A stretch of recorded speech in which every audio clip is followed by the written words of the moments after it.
Good morning, good morning, good morning. It is 7:01 Wednesday morning, and today is October the 2nd. Yes, we are in the wonderful month of October, my birth month. Libra season is on the way. Good morning, Doris. Good morning, good morning. Thank you for being here this morning.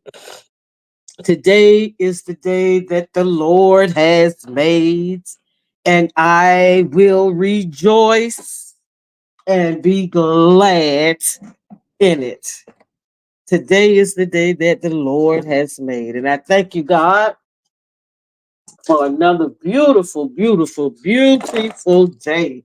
It is the start of another beautiful day. I thank you for being here, Doris. I thank you. I thank you. I thank you. Because you could have still been in bed sleep, or you could have been listening to something else or doing something else. But instead, you are here with me this morning. And I thank you for being here. And thank you for the person that's watching this morning. If you can and if you will, please hit that like and share button. And I do appreciate you being here this morning. Oh, last night I went to bed too early. I went I went to sleep really early last night, and I tried to, I said, well, I'm gonna stay up and I'm gonna watch the vice presidential debate. And when I woke up, it was 11:29. So I tried to go back to sleep, but I couldn't go back to sleep. So um I started playing Candy Crush. And what I'm finding myself doing now is not thumbing or strolling, prowling in the YouTube streets anymore. It's getting less and less, um, for whatever I'm watching. And now I'm watching more of when Tabitha speaks politics. I'm geared to more towards some, things of that nature and sort. Um, I think I have overdosed on the gossip and the backbiting and all that stuff. I've overdosed on that, so it's not holding my attention. It is making me it's frustrating to me, and it is non-relevant to what I have going on in my life. It brings absolutely nothing, to my life. But this presidential election and even the things that's going on with P. Diddy, that brings absolutely nothing to my life. Um I'm sorry that it happened to the people that it happened to. And I'm just and we all have our opinions on, the world is full of opinionated people. Everybody has opinions. They say like opinions are just like pennies. You find pennies laying around everywhere. And then they say opinions just like buttholes. There's, everybody got one, and everybody do have an opinion on that. And my opinion is mixed, concerning that. And it's one thing. I listen to Shannon Sharp, and every now and then I go back and I play when he had Cat Williams on there. And Cat Williams was saying all this stuff, and he says, 2024 is the year of reveal. Things are going to be revealed, and a lot of things have been revealed. Not only worldly things we see, like with some of the things that's going on in politics right now. Um, things have been it's being exposed every day, and even with with the P Diddy situation, people we don't even know. Um, their life and what they done thought they did in the dark is, you know, the Lord is just shining the light on it, just snatching the covers off of it. And even in our personal life, and even in people lives that we know, and even in people lives we think that we know and don't really know, you know. It's just so much happening. Good morning, I am her. Good morning, good morning. Like starting my day with your conversation. I appreciate that, and I appreciate you for being here. Thank you so much. And it is just, it just had got so overwhelming with me. And I knew in my spirit when I start behaving a certain way, when I start getting like when when I turn on YouTube and something is on there and my spirit get all agitated and um I just and I get flustered and you know, words get on my nerves. People who saying the words get on my nerves. Then I say, you know what? It's time to back away from the YouTube thing. Do what you do and you know, get off. And so this morning when I woke, it was when I woke up yesterday and it was 11:49. It was 11 to 49. And I said, Lord, I must have been exhausted from the day, from, you know, earlier on in the day. So I was trying to go back to see what I had done that was so exhausted. Why was I tired? And it wasn't like, oh, let me get this yarn out. It wasn't a physical tired. It was a um mental tired. And I said, well, today I am going to go to the gym today and I'm going to work out some of this what's going I don't have any stress. You know, it's just work out whatever's going on with me. I need to be in the gym and focus on I need to get my mental stamina back. Mentally, I need to get myself together, get back. And you know, yesterday was such a high day for me. I felt really good yesterday.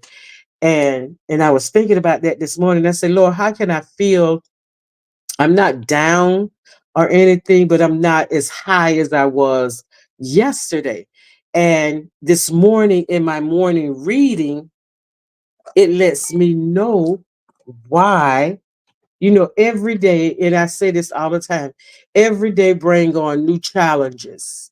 Every day is different.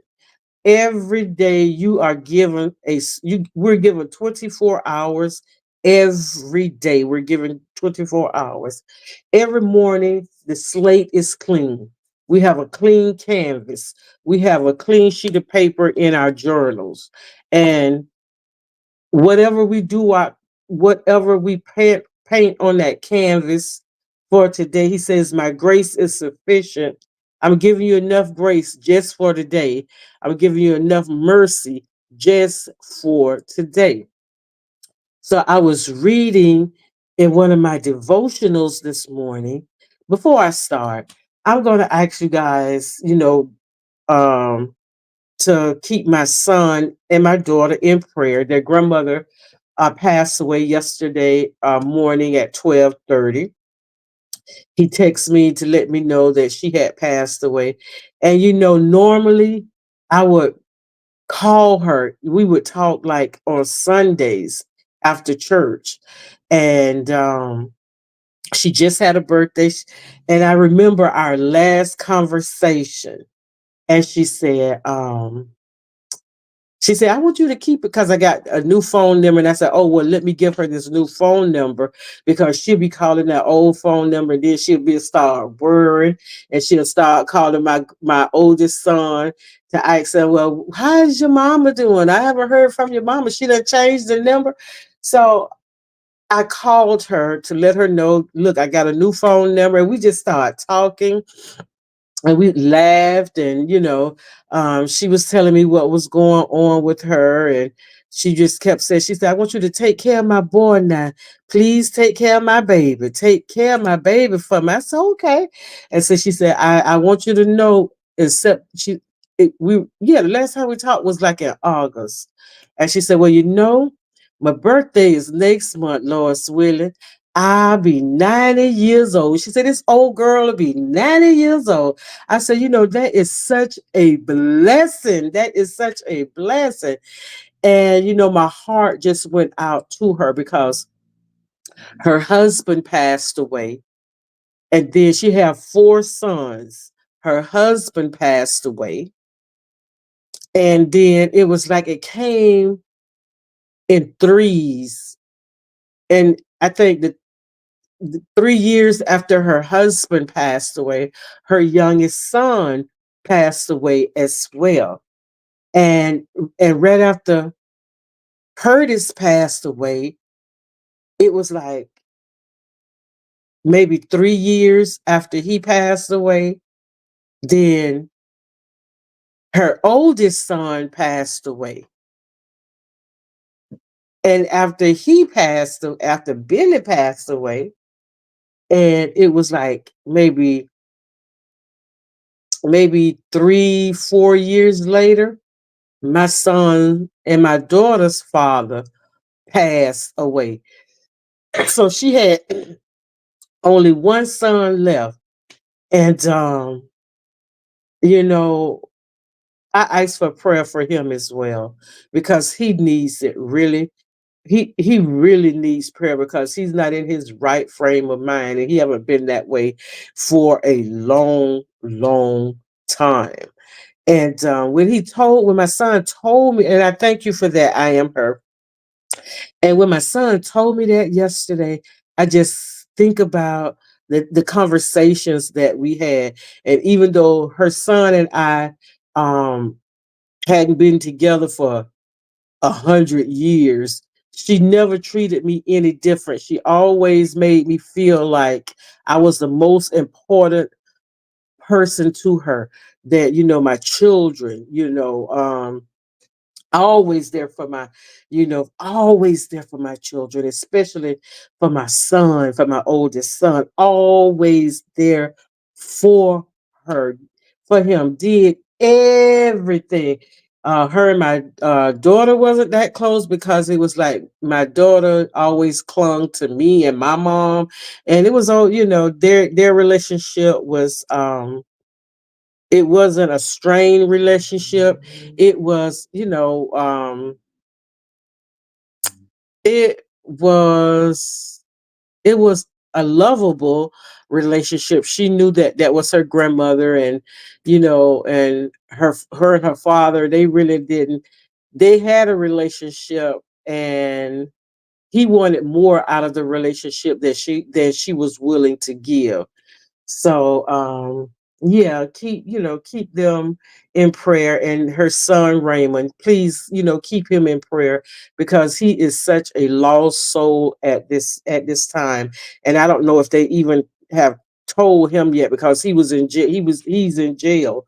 And hopefully when I talked to my son yesterday, I said he needs to know that his mom is in jail, and because he is in the right place if he flip out or whatever, because I know he's going to have some regrets about his mom. I know he's going to have some regrets.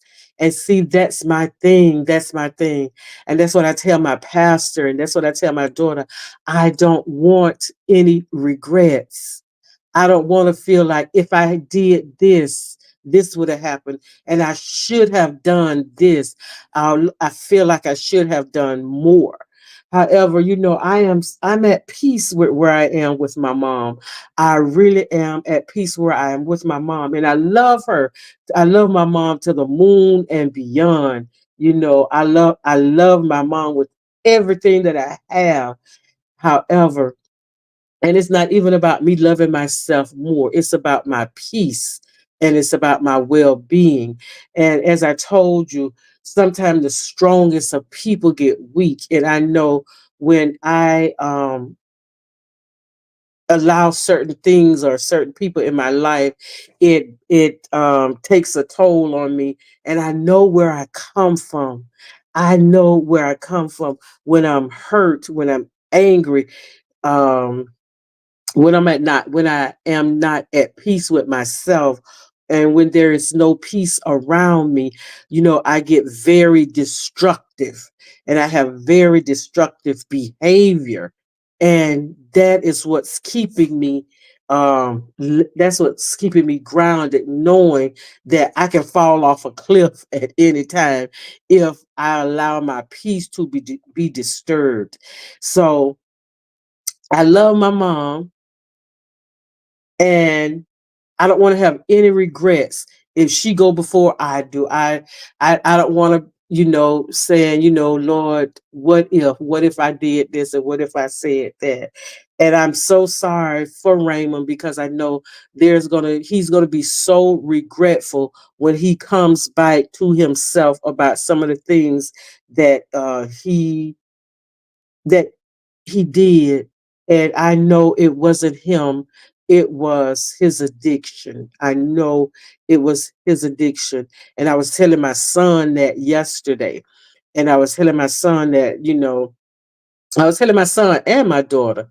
And my son understood what I was saying, because he have dibbled and dabbled in that world as well. And on both the selling and the using. And I was telling my daughter about it. I told my daughter yesterday that she had passed away, and I told her about her uncle and stuff like that. And, she was saying, and I told her, I said, well, at some point in your life, you have to like come to yourself. And I said, well, you know how I feel about that. You know what my feelings are about that. So she said, you know what, Mom? Again, everybody is not like you. And I said, yeah, I understand that everybody is not like me. But she said, again, Mom, everybody is not like you. Everybody handle things different. And I understood that. So this morning, my children are going to be okay. They're going to be they're going to be good.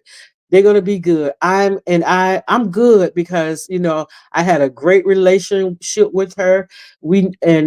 She never treated me other than good. She was never anything other than good to me.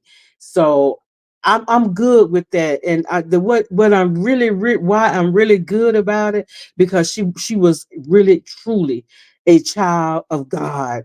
She was truly a good child of God. So I called my pastor yesterday. I texted my pastor yesterday to let him know, because my pastor was her pastor at one point, when my pastor did her husband's funeral. And it was something about the way he did that funeral. And he always go back up when they have like their church anniversary and stuff like that. And they just celebrated her. I think it was last November. It was last November. They had celebrated her and another lady about being the oldest two people in the church. I think they had been in that church for like 80 years. And she was a retired school teacher.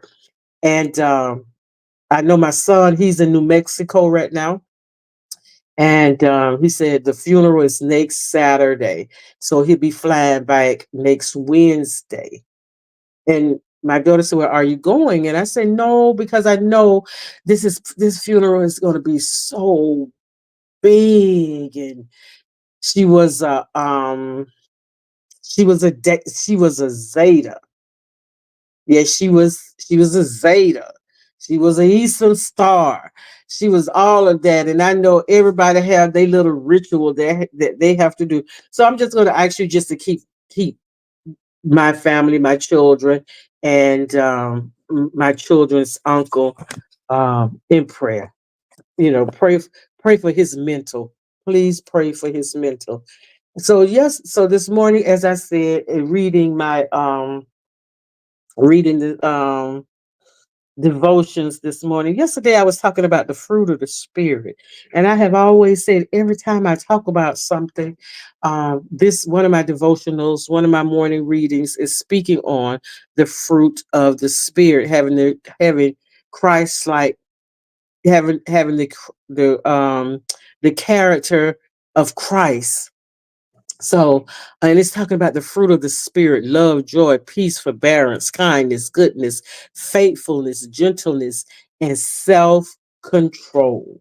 And self control.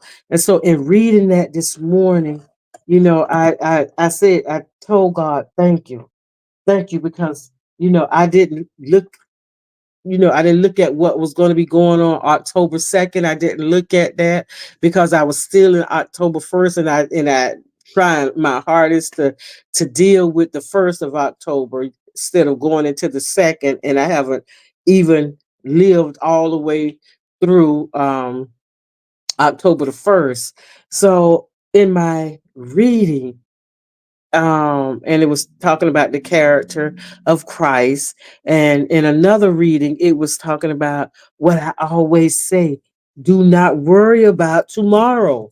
Do not worry about tomorrow. And it was saying, I am per- oh God, perpetually. I am perpetually with you, taking care of you. This is the most important fact of your existence. I am not limited by time or space. My presence with you is a forever promise. You need not fear the future, for I am already there. When you make that quantum leap into eternity, when you make that quantum leap into eternity, you will find me awaiting you in the heavens. Your future is in my hand. I release it to you day by day, moment by moment. Therefore, do not worry about tomorrow. I want you to live this day abundantly, seeing all there is to see, doing all there is to do. Don't be distracted by future concerns. Leave them to me. Each day of life is a glorious gift, but so few people know how to live in the confines of today. Much of their energy for abundant living spills over the timeline into tomorrow's worry or past regrets. The remaining energy is sufficient only for limping through the day, not for living to the full, not living it to the full. I am training you to keep your focus on my presence in the present.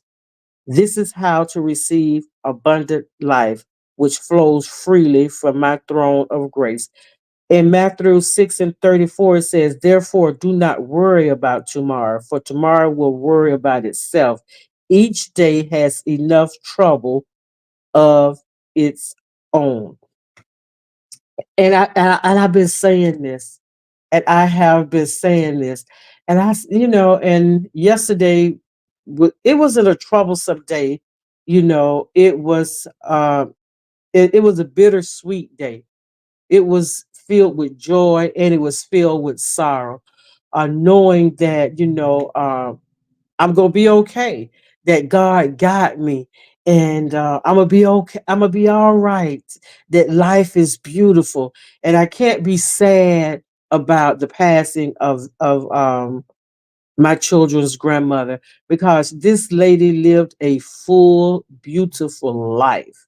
Yeah, there was some trials and some tribulations. Turning 90 years old, she done seen some things and she had been through some things.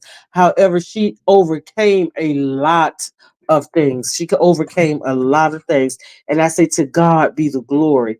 To God be the glory. It's how we go through life, and how we face each challenge of each day. you know we could sit and we could be fretful, but being fretful and worried, it does not accomplish anything. It takes a toll on you mentally, and it takes a toll on you physically. And when you have people that you can reach out to, and people who can reach out to you, it makes all the difference in the world. And so one of my readings, it was coming from Romans 12 verses 10. I read I read 10 through 21, I believe, because I needed to get an understanding of what it was. And it was more or less talking about friendship. It was talking about friendship. And I always in the Bible, thank you, thank you, thank you, thank you. And in the Bible, I always um the friendship of Jonathan and David, I always use their friendship as a roadmap, a guide for what true friendship really is. And sometimes I don't think a lot of people know what true friendship is. Um, and they think by being a friend to somebody, you know, um, you got to agree with them all the time. You friendship. You got to have the same ways and the same ideas, and that's not. It's always good, but that's not real true friendship.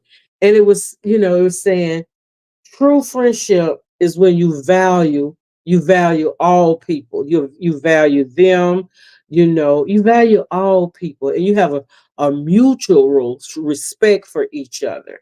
And you have a mutual understanding. And there are some similarities in your character. And you have to I used to always tell my children, like when you go shopping, when I take you shopping and you picking out shoes and clothes, pick your friends the same way you choose your shoes and your clothes. If something don't fit you good, I don't buy it. If something is too smug or too tight, I don't buy it. So you have to pick your friends just the way you pick your shoes and your clothes. If it don't fit, you don't get it. You let that go. And some friendships are not lasting. Some friendships are just like relationships. Not all friends are gonna go where you're going. And they're gonna go as far as they can go with you. And I would tell my daughter in high school, like in elementary school, I really don't think she had any friends. I really don't. She would talk about some of her classmates. She would be invited to some things, but like true friends, I don't think she had any that she took over into high school with her. And I know in high school, the people that even in middle school it was always like she was so troubled in the eighth grade, and I never knew why this girl was in so much trouble all the time when she got in the eighth grade. When she got in middle school, she was just troublesome. And it was like, I don't understand it. You trying to fit in. You're not made to fit in. You're made to stand out. And that was her problem, trying to fit in to where she didn't belong because she was a person that's supposed to stand out. So when she was in eighth grade, it was just like, man, what's going on. And I was proud of that problem because I was just getting over my addiction. And the eighth grade was really a hard time for her, seventh and eighth grade, because just getting out of jail, and now I got to form this relationship, got to get her back in order, got and mentally keep myself from getting back out of line, and I'd been all out of shape. So her eighth grade year, it was so hard. And she got kicked out of one school, and she had to find another school for her to go to.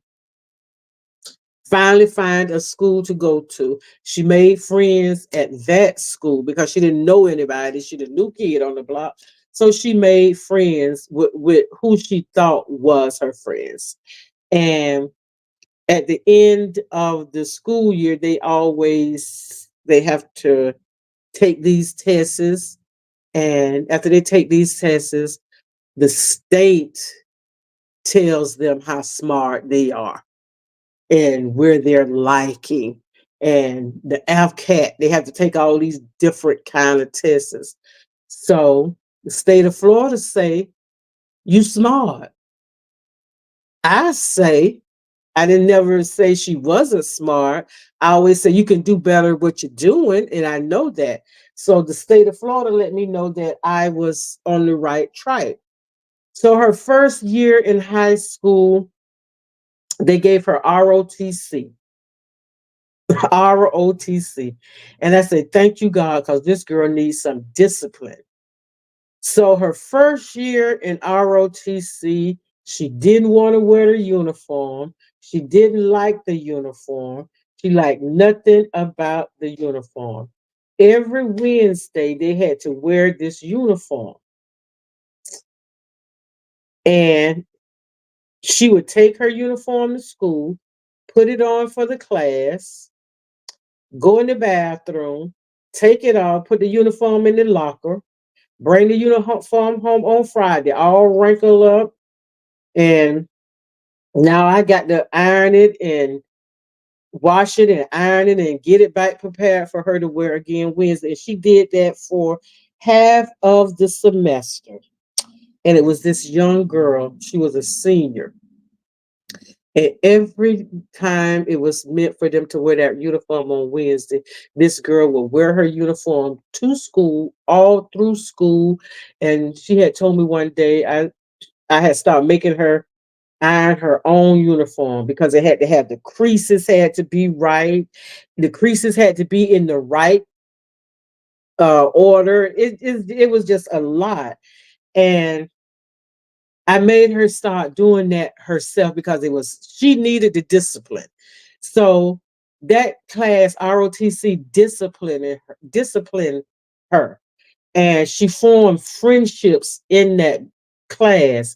And in her ninth grade year, at the end of the her maybe her last semester, after her first semester, she decided, I'm gonna wear every Wednesday, I'm gonna wear my uniform. She said, because this girl, she wear her uniform, and I see how people just respect her, and she just looked good in her uniform.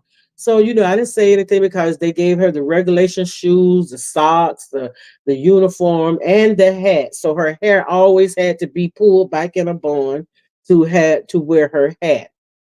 And long story short, so at the end of her senior year, she was a um they have like the military ball, and she would wear her uniform, and it was this little guy in her senior year. He was at ROTC, ninth grader, and he was just in awe of her. And little white guy, he was just in awe of her. And she was a lieutenant. She had made like second lieutenant. And here in the area, the schools that participate in the ROC, the school that's in the ROTC program, they all only the juniors and seniors are allowed to go to the military ball. Now you can invite an underclassman. So she invited this little guy because he was saying, "Oh man, I want to go to the military ball. That's not fair." So she invited him, and she made lasting friendships there. And I'm telling you, friendship, having friends, it's wonderful when you got genuine friendships. I have a friend. She moved to Texas, and whenever we normally would talk on Sundays after church, and sometimes we talk every Sunday. Sometimes it got to where we would talk once a month. Then every now and then she called, and or every now and then I call. I am a very good friend to whoever I'm a friend to. But when you start showing yourself not to be a good friend to me, I I don't reciprocate that. I just when you back off, I back off. It's just that simple for me. I don't get in where I fit in, nor do I try to fit in. I don't try to fit in anywhere because I just never been that type of person. And sometimes, we have to let, old friends go. We have to let old friends go because they're not gonna go where it is that we're going. But this morning, my reading just it made me start to think. It's made me start to think about all the people at this time, at this present time, that I am calling friend. And it's making me evaluate the friendships. Am I getting what I need from the friendship? Is it a one-sided friendship? You know, is it a one-sided relationship? And I look at friendships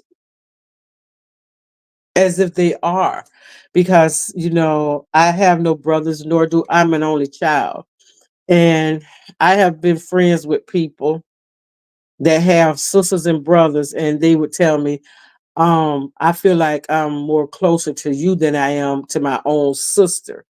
And so I don't know how that feel to have a brother nor to have a sister. And when the person told me that, that caused a rift between her real sister and her and me. And I did not understand that, because in a friendship, there's things that you'll tell a friend that you would never tell anybody else. And then I try to be so mindful of what I tell people about me. The things that I say on about myself on YouTube are just some of the things. I don't tell everybody everything about me. And it's not because I'm afraid someone is going to go back and say something about it. I don't really care about that, but it's some things that you're supposed to hold very close to the chest. And there's some things that I take to my grave that only the person that I've been through it with will know about it. And it's just some things you just don't say, and it's just some, even in a friendship, even when you got a group of friends, you know your friends. You got this friend, she can handle this. This friend, you may be able, you could tell her this, but you got two or three friends that you cannot say anything to. And what I do know about being in a friendship with a group of people, and that's why I do not allow myself to have more than five people that I call friends. Because out of those friends, out of a big group of friends, somebody in that group is going to betray you. Somebody in that group is going to let you down. Somebody in that group, you're going to be as close and as tight as the next problem. If a situation come up and you need that friend, you know who your friends is in a time of need. I don't tell my friends everything. I do not tell my friends everything. I let even when I'm going through something, sometimes I don't tell them. I don't tell them what I'm going through. And the first thing is say, well, why didn't you say something? Why didn't I say something? And it's not that what I'm going through is not important. When I'm going through something, it's my problem. And when I need you, I will reach out to you. However, I'm just not that needy kind of friend. I don't care about. I like to pretty much try to solve it on my own and take it to the Lord in prayer. And that's sometimes I just be quiet. And when I'm quiet, and I'm reserved.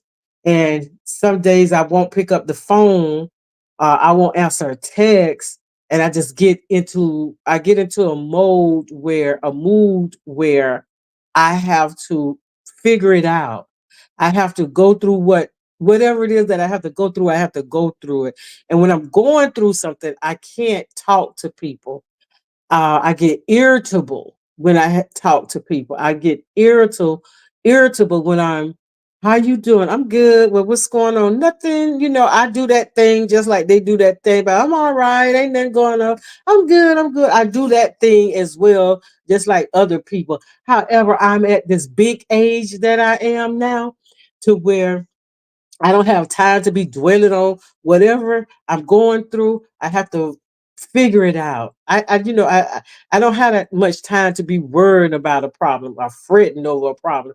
And I don't like bringing people into. Um,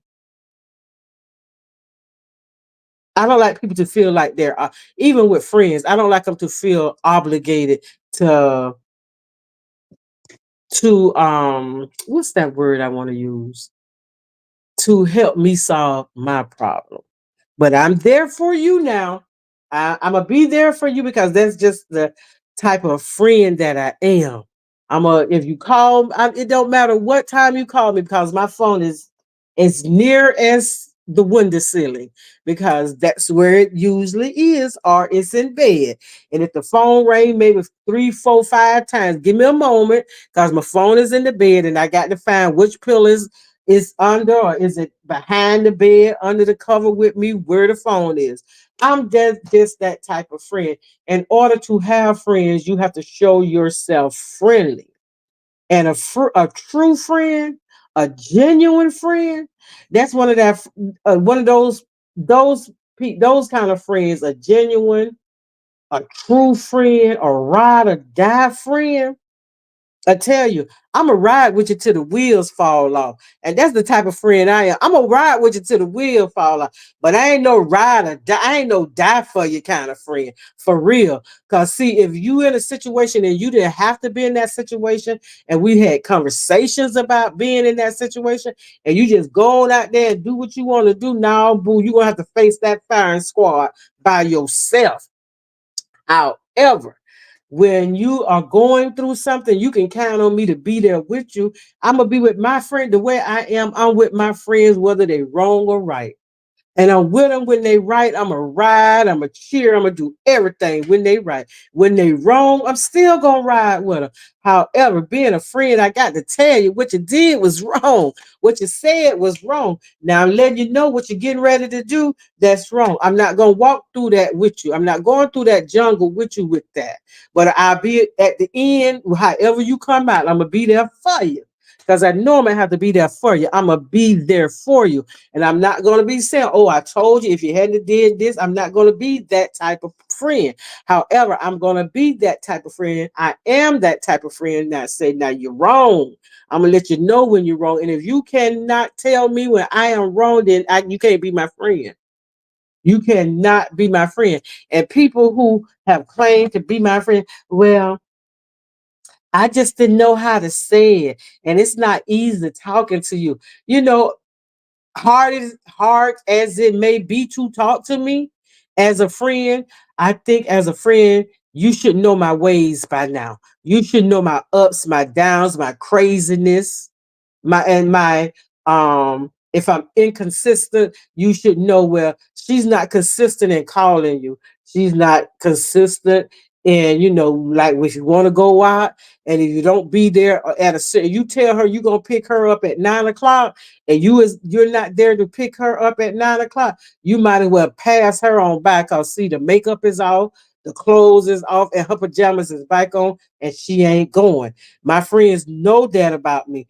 They know if you say we going out and we're gonna meet up at this certain time, and if I get there and I got to sit there for 10 or 15 minutes, you could when I'm walking out the door, you could be just walking in the door.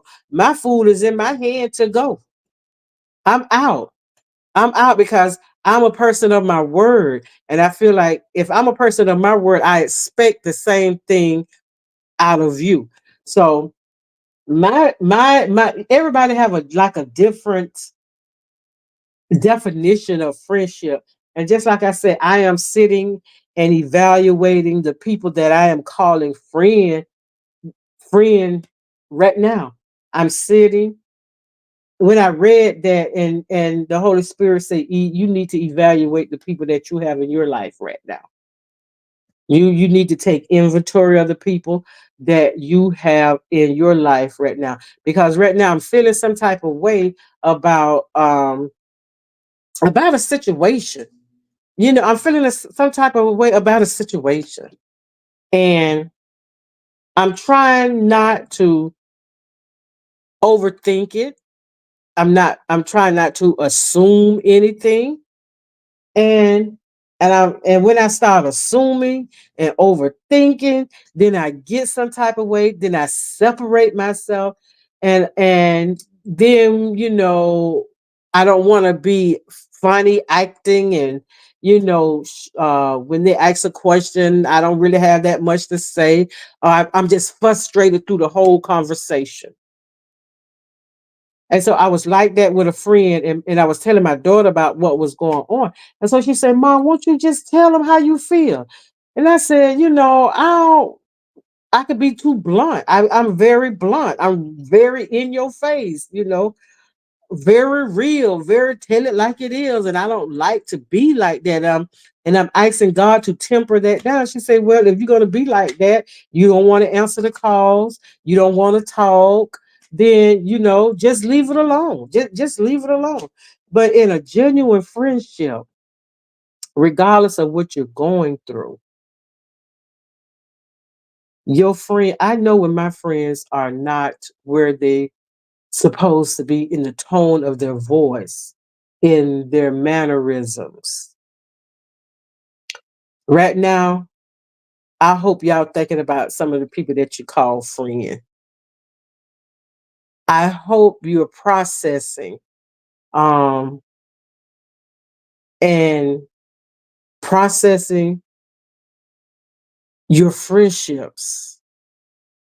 Are you there more for them than they are for you? You're not keeping score of who can uplift you, how many times I've lifted them up and encouraged them, or how, but you have to, how I want to say it, you have to take inventory.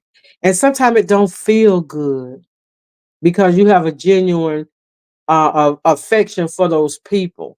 And sometimes it don't feel good because you know what it is that you have to do.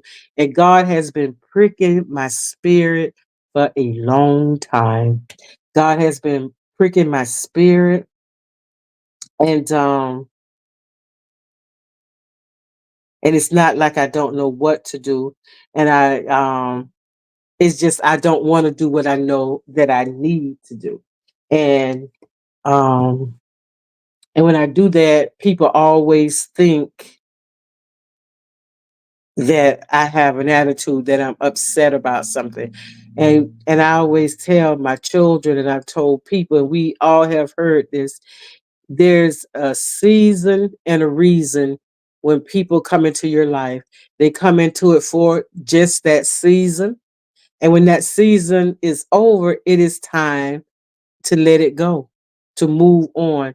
And when they have served their purpose, whatever reason that they came in your life for, and they served that purpose, there's no overtime.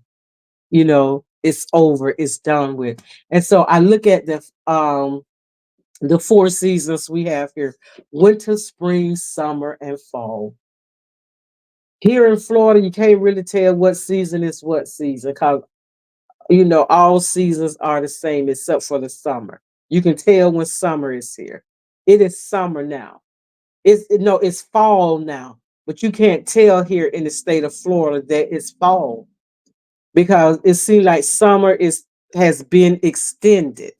But in other parts of the world, other parts that where it up north is beginning to kind of like cool off a little bit, and then probably by, I say, the middle part of October, you'll get a cool breeze. The temperature start tapering off to like where it's comfortable, where 80, maybe in the 80s, um 81, the low 70, the high 70s, 78, 77, 76. And then in November, man, it gets really comfortable then. And in the you it sometime the fall a spill over into winter. And winter winter, it don't spill over, there's a limit because when springtime comes, you start seeing the leaves on the trees it's like they get greener. The grass is greener. People outside, they're planting plants, and the flowers, the colors are so vivid. It's so springy. Everything is so fresh from being covered by snow all winter, the snow, the cold, and then everything just become revived, refreshed, and renewed when the springtime comes. So, and that's how it is with everything has a purpose. And every time that purpose is over, when that season is over, it's time to move on because everybody cannot go where you go.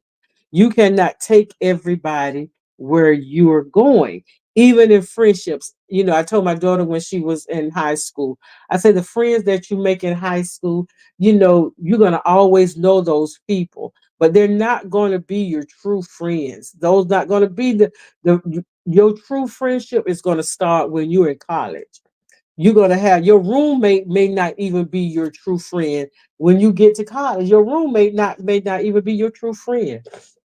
All y'all going to have some of the same struggles. You're going to have some of the same struggles, and you're going to bond over those struggles. Her bestest friend, she was on the first floor of the dorm.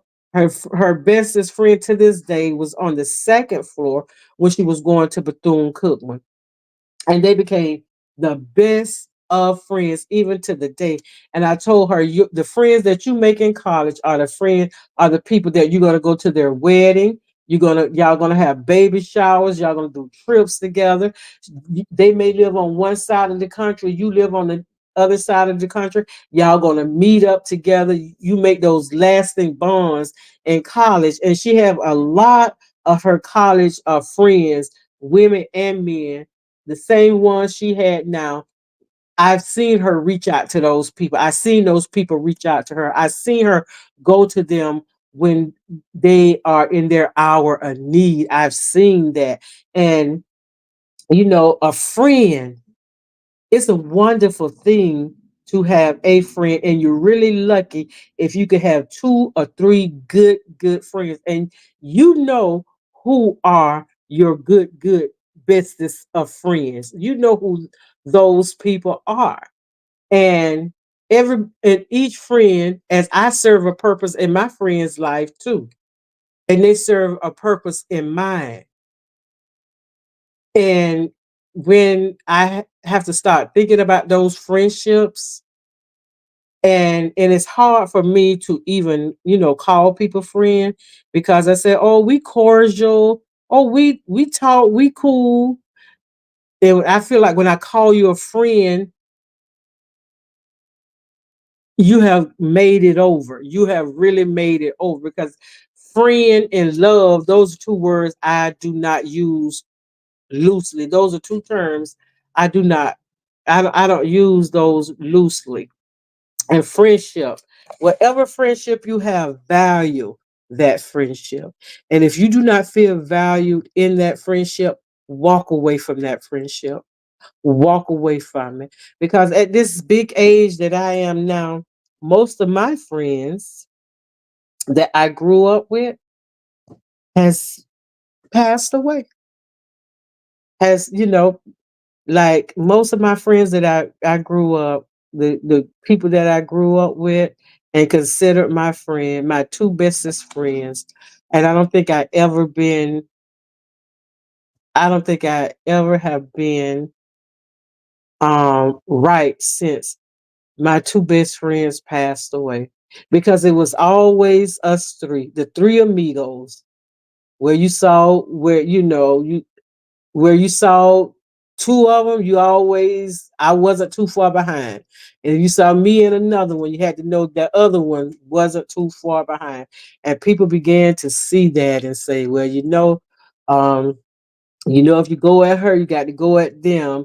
And then later on up in life, my we were together so much, people began to call us the Golden Girls.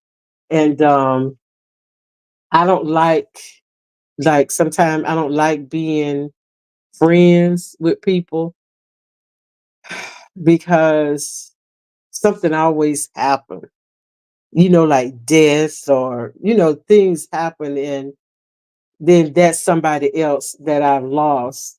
However, if you have a friend right now, cherish that friendship. If that friend is everything that you need for them to be, cherish and hold on to that friendship. Be the best version of who you can as a friend for that person, because that is so rare to have a true, genuine friendship. People that I consider myself that I can just be crystal clear with, people who I can cry with, people that when I hang up the phone or we leave a conversation, I don't have to worry about them getting on the phone and talking to somebody else about it. Friends where even if we're having a conversation and there's in like with the group that I have now, and get off the phone and they say, "Well, did Mildred tell you?" No, well, if Mildred didn't tell you, then I'm gonna wait for her to tell you. And then when she tell you, then we all can talk about it. So that sort of thing. And then I may have a friend out of that whole group that I feel comfortable enough to tell when I say everything, everything. There is some private things about me that I haven't said. There's some private things about me that I won't say. But everything else that I say, everybody knows about it. My friends and the people who not my friends, everybody knows about it. And then sometimes people say, "How could you be friends with her?" And I have had people come to me and say that they're a lady in church. She said, "You know what, you cool." She said she said people just misunderstand who you are. She said when people really get to know who you are, she said, "Girl, you crazy, you so funny." And the thing is, she said people just don't take the time. You do not allow people to get to know you. And I don't give people that privilege of knowing me, because it's not like I always say I'm not God. I'm not that forgiving. I'm still learning, and I have learned. I don't hold on to grudges. I don't hold on to things that people have said about me. I don't do that. But the first impression is always a lasting impression. If you're gonna go by what somebody else has said about me, you got to stay over there with that somebody else. And if you just in a group setting and I'm there and we're in everybody having a conversation and you saying, "Well, damn, she ain't like what they said." She like somebody I could hang out with. I could really get down with her. No, we can't get down like that because of the things that you said, and you didn't take time to get to know me yourself.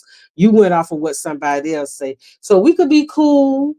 We could be cool, we could be cordial, but that friend thing, we ain't gonna be that, because see, I don't trust you like that now, because you didn't take the time. And I'm a hard shell to crack. I am a hard shell to crack, and I admit that, because I don't want to be friends with everybody. And I don't call everybody friend, because everybody you call friend ain't your friend, and your best friend got a best friend. you know, who I think might be my best friend might not be best friends with me. They might have their own best friend. So I don't best friend nobody. My best friend is my daughter, and I know she got a best friend, but it's just that's just the way it is. But friendship, we all need to have friends, and we need to have an intimate, even with God. God said David is a friend after my own heart. God called David friend. God considered David as a friend. And when you have a intimacy with a friend, some people take that all out of context.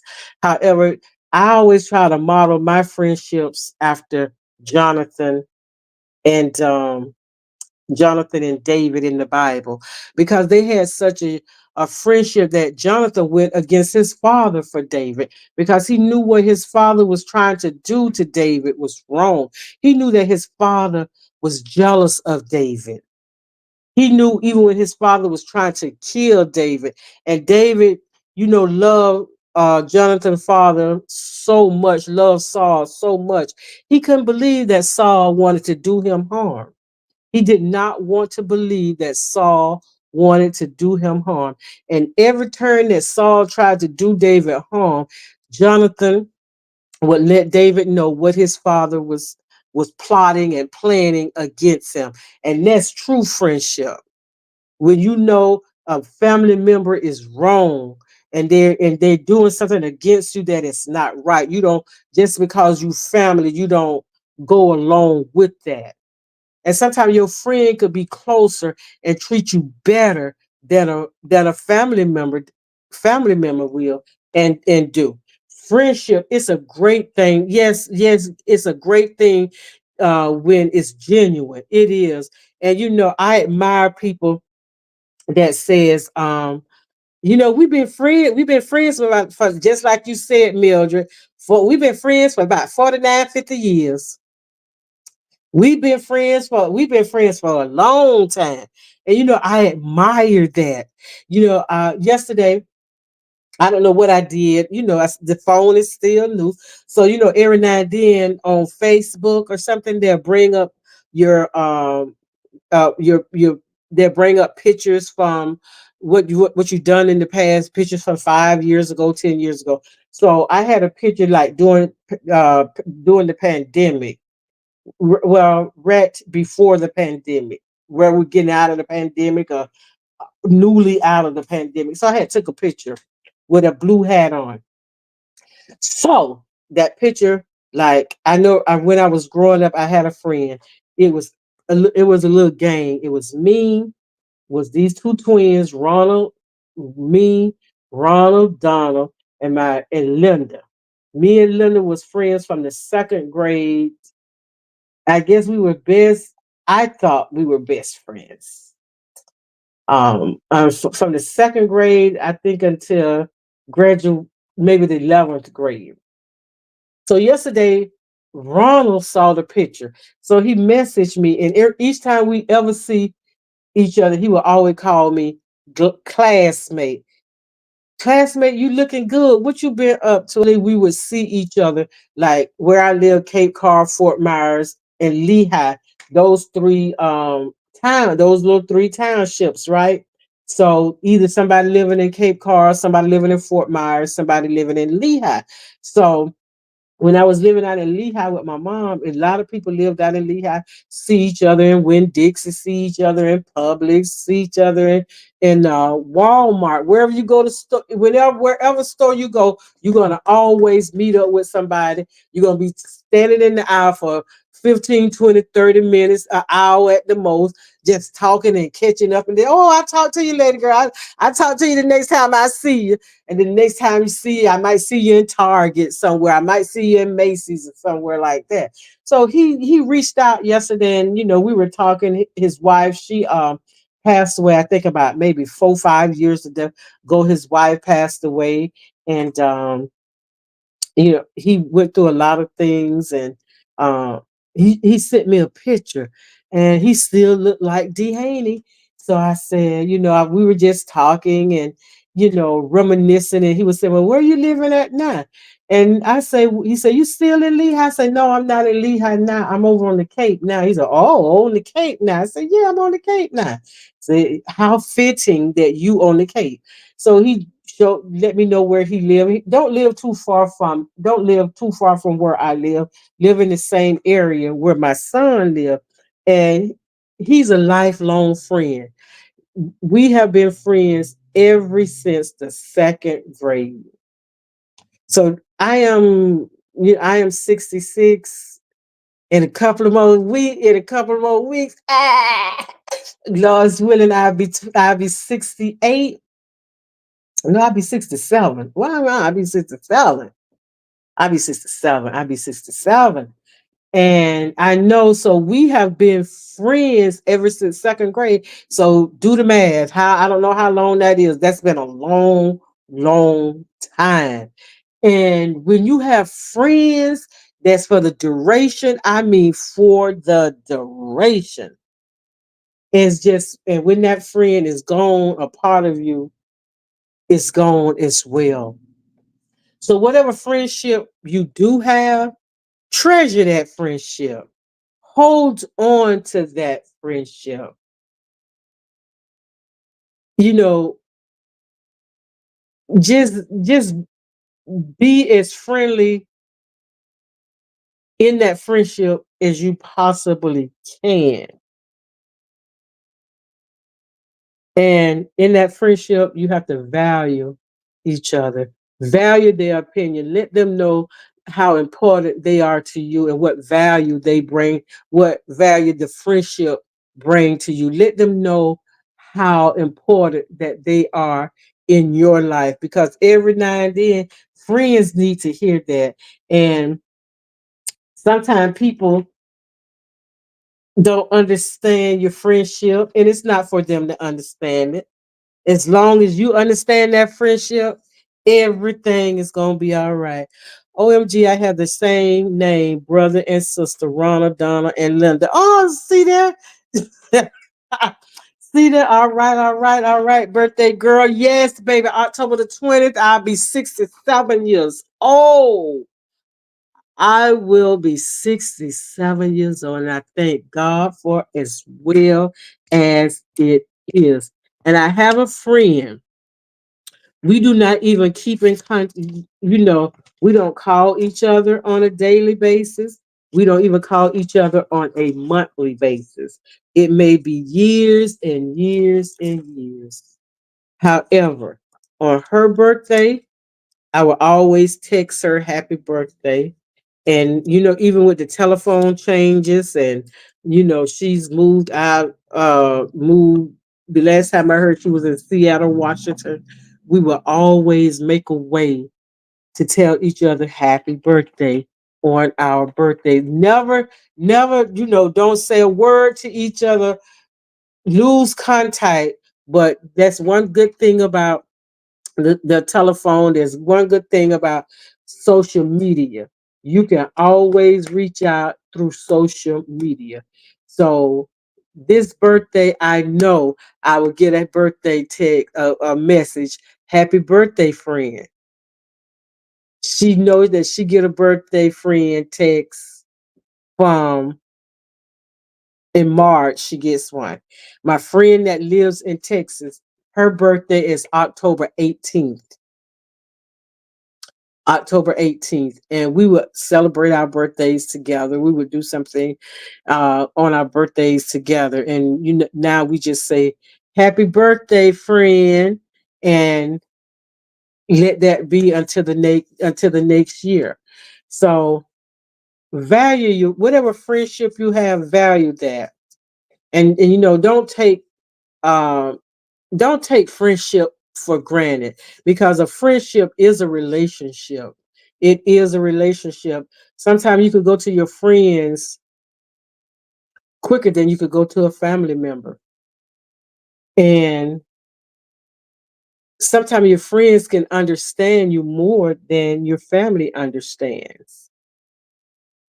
Yes, boo. I'll be 67 on my birthday. God is so extremely good. And even with you guys, I say y'all my friends, because this morning I tell you, I went to bed so early, and I was trying to stay up to watch the vice president's candidates debate, and I went to sleep. I don't know what happened. I went to sleep. And when I woke up, it was 11:49. So instead of, rolling over, going back to sleep, I picked up the phone, started playing Candy Crush, and I went back to sleep about it was 4:10 to be exact. And when I woke up, it was like 6:27. So, yeah. And I said, I really don't feel like it. I don't feel like it. I don't feel like it. I don't feel like getting up. So I said, you know what? This is the day that the Lord has made, and I'm not going to be laying in bed, because I know the things that I got to do today. I know what I got to do today. Some bills got to be paid. Some arrangements has got to be arranged. And um, I said, I want to go. I am going to the gym today. I'm going to work out some of this energy that I have, not nervous energy, just pent up energy or something like that. Some energy I need to shake off, some feelings, some emotions that I need to get over. I got to shake it off. And what better way to shake it off than going to the gym? So I say this morning they have the silver sneakers class at 11, but I think I'm going to go in at 10 so I can work on the equipment, get my body all limber and loose. So when I do go in the silver sneakers today, I'll be able to be flexible and do more of the things that they do. So, today is a good day. Today is a beautiful day. And value today is like Value my friend day today. Go buy your friend a cup of coffee today. Do something nice for your friend today. If it ain't nothing but just being a listening ear for your friend. Go up and just give your friend a hug. Why you hugging me like that, girl? Just because you my friend, and just let your friend know how much they mean to you. Just let them know how much you value not only the friendship, but how much you value them as a friend, as a person. Sometimes we need to let the people in our lives know how we feel about them, because sometimes people could be feeling like taken for granted, like they don't feel like they don't matter. What position in your life do I have in your life and stuff like that? And we get so overwhelmed and focused on what we're going through and how people are always there just for us. Just be there for a friend today. Just do something unexpected for a friend. Go in Publix, go in Target, go in Walmart, go to the Hallmark section and find a card just for your friend, just for a friend card, and just write a little note and let them know exactly what it is that they mean to you and what they have done. How, they help you get over some hurdles in your life, how they have been there for you when nobody else was there for you, and just let them know, just let them know what it is and how it is and how much you appreciate them. And then on the flip side of that, you got some people in your life that don't need to be in your life. People in your life you calling friends don't mean you a bit of good. And those are the people you need to, just sit down and evaluate your friends. Evaluate the people in your friends. Evaluate the ones that when y'all together, y'all just laugh and y'all just talk. And people in your circle of friends who you could feel like you could be vulnerable with, feel like you could be raw and transparent with, and not worrying about them saying something about it. And see, the test of a true friendship is when you are not on friendly terms. How do they treat that friendship? All the things that you have said to them, all the things that y'all done together, do those things get exposed? Do those things get exposed? That's how you can that's how evaluate your friendship on that. Do you have to wonder about some of your friends? Have you ever wondered about where you stand with some of your friends? Those kind of evaluations of friends, just like we do spring cleaning. How we just clean everything in the house, the blinds, the walls, the fans, everything in our house. That's sometimes we have to do a inventory of our friends like that as well. Mildred says, Marita, I look at the lady that comes in the morning praising my friend. I see them on other pages. And I am like that as well. you I build a bond with a lot of people on on YouTube and stuff like that. And by me not being in a lot of spaces now, people that I used to think that I was, like, damn, we got this friendship going on, we got this thing going on. Now I don't visit a lot of pages because I was on the page and I was a type on that page. And now I don't know. I say now those people, we were as friendly as long as I was thinking the way that they were thinking. And my me and my friends, we don't think alike. We do not think alike. We have some similarities in our thinking, but we don't think alike all the time. All the time. And see, when you have friends that you can disagree with, but still go out and eat and laugh, and it don't linger, you know, those are the people that I treasure.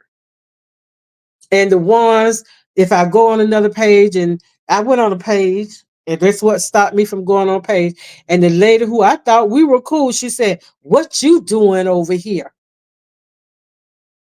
And I was like, "Oh, I'm appalled. I'm taken aback because I thought me and this lady was cool.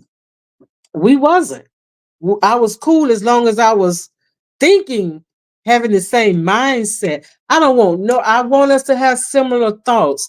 However, I want you to have your opinion and I got my opinion. And we could sit and we could debate those opinions. And after those opinions are over, you can say, girl, I'm gonna call you and I'm gonna call you when this live is over. And then we're gonna talk. And then we may talk about that. We may talk about something else. And see, in real life with the people that I can reach out and touch, debate things, and then, girl, you still want to go and eat? Yeah, yeah, still want to go and eat. Now you know, I when people get upset, I say, okay, I see right now you ain't feeling me, so I'm gonna let you. I'm gonna give you a moment. I'm gonna let you have a moment, and then you could just do what you need to do. And when you ready for me, you send for me, and I ain't coming till you send for me. And day or so later, hey, I just needed time to just process that. Because, girl, you could be something else at some time. And true, I can and I do. So, whatever friend that you have today, and that person is really, really a good friend, just, don't text. Don't text if they're out of town or something like that. Get a beautiful card from the shop somewhere on YouTube, Facebook, or somewhere where you can send them a beautiful friendship card and thank you card for just being a friend. Thank you for being a friend. And if someone in your city or your town where you live in, go at Publix, go to the Hallmark, the card section of the store, and just buy a nice little uh friendship card, a thank you for being my friend card, thank you for being there for me, for cards and stuff like that, because we all need a friend. None of us, we wasn't put on this earth to be alone. And to be a friend, you got to remember, to be a friend, you got to show yourself friendly.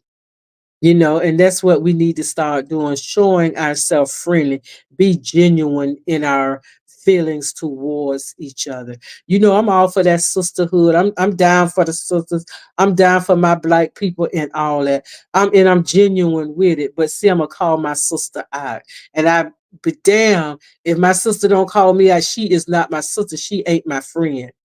Because if you can't call me out in my mess, then I don't need you in my life. I need you to stand up to me just the way I'm going to stand up to you. Because if I stand up to you, I'm going to stand up for you. And for me, that's what friendship is all about. So, y'all have a beautiful day today. I'm going to get myself prepared to go to the gym. I got some other stuff that I need to do, and I want to thank Guita. I want to thank her. I may not even be saying her name right because I'm not really good with names, and I'm hoping I'm saying her name right. And she know why I am thanking her. And whoever listens to this later, I know my friend. I said what I said. I want to thank her. I want to thank all y'all for watching. I said what I said. I'm her and Guita. I want to thank y'all ladies so much, and y'all know exactly why I am thanking y'all. And I appreciate the thought so very much. I appreciate this thought so very much, and I am taking everything that all the encouragement that I am getting, I am taking that and I'm accepting that and I'm giving it to God. And however God do it, that's just the way He do it. And I'm gonna end with this. This morning, early this morning, I was on TikTok and this song came out. I don't know how He's gonna fix. All I know, God is gonna make a way, and He's going to do it. I am going to be naive enough, crazy enough, stupid enough, foolish enough to know what I'm going. It is the situation. It ain't even going through anything. The situation, it's already fixed. It's already done, and everything I need, I already have it because I'm claiming it, and I give God a Thanksgiving shout of praise in advance. I'm thanking God in advance for the things that He's getting ready to do in my life for me and through me. I thank God in advance. I thank God just for the day. I thank God for each and every person that's listening under the sound of my body, under the sound of my voice, because if y'all didn't encourage me, motivate me to get up in the morning.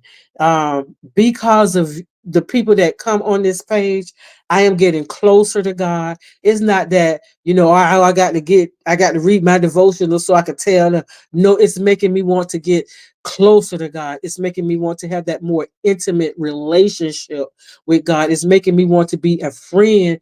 It's making me want to feel in my heart that I am a friend to God, and that what a friend we have in Jesus. I want to be a friend like that. So I can spread whatever it is that he has for me to spread. I want to spread the good news. I want to gossip about the goodness of God. I want to gossip about how great God is. I want to gossip about the awesomeness of God. That's what I want to gossip about. I want this is such I is y'all do not even understand, when I get a phone call or when I get something on in my DM and you just want to talk and you just say, I just want to hear your voice to make sure that you're okay. Don't know what that do to me.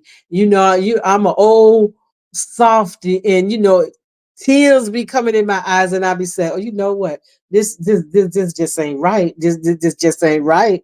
They just be making me tear up all the time. This just ain't right. And I appreciate that. And I love you with a genuine love for that. So just for the day, just go through the day and evaluate your friendships. Evaluate when you think about your friend. Do you laugh or do you get worried about you being something that you said going to get exposed, or something that you've done is going to be exposed? Value those friendships that you have, and let those people in your life that mean something to you, that add to your life, that multiply to your life, let them know that how much they have multiplied you and encouraged you and uplifted you.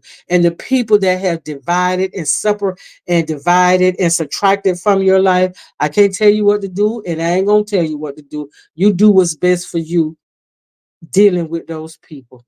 Go through the day being blessed and being a blessing, and be encouraged and be an encourager to someone else. I love you to the moon and back.